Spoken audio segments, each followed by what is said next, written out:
Amazon rain forest বনভূমি উজাড় রোধে ব্যতিক্রমী উদ্যোগ নিয়েছে ব্রাজিল সরকার। গবাদি পশু পর্যবেক্ষণে পশুর কানে বিশেষ ধরনের চিপ বসাতে শুরু করেছে তারা। কর্তৃপক্ষ বলছে এই চিপের মাধ্যমে বন উজাড়ে দায়ী অবৈধ খামারের পশু শনাক্ত করা সম্ভব হবে।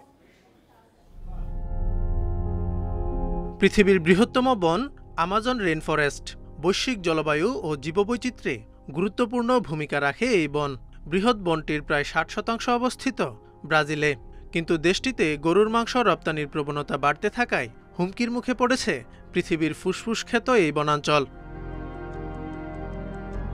গবাদি পশু পালনে ক্রমেই উজাড় করা হচ্ছে আমাজনের বনভূমি, যা বৈশ্বিক জলবায়ু পরিবর্তনে ভয়াবহ প্রভাব ফেলছে।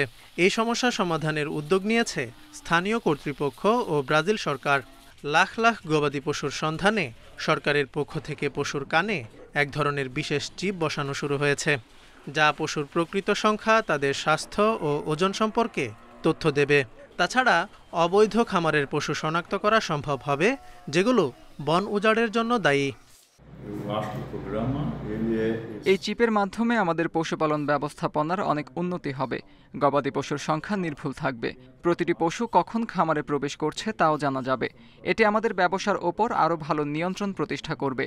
তাছাড়া বন উজাড়ে দায়ী অবৈধ খামারের পশুর সংখ্যাও প্রকাশ পাবে। স্থানীয় অধিকাংশ পশুপালকই এই উদ্যোগের সমর্থন জানিয়েছে, তবে এর বিরোধিতাও করেছে কেউ কেউ।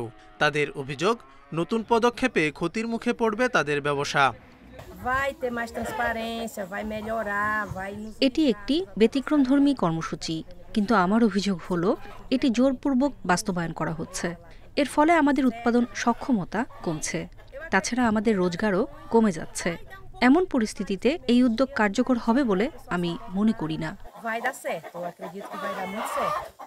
বিশ্বের বৃহৎ গরুর মাংস রপ্তানিকারক দেশ ব্রাজিল। যুক্তরাষ্ট্র ও ইউরোপের বাজারে দেশটির মাংসের ব্যাপক চাহিদা রয়েছে। 2027 সালের মধ্যে প্যারা রাজ্যের সব গবাদি পশুর কানে চিপ বসানোর উদ্যোগ নিয়েছে ব্রাজিল সরকার। Zobayer Hossain, Independent news.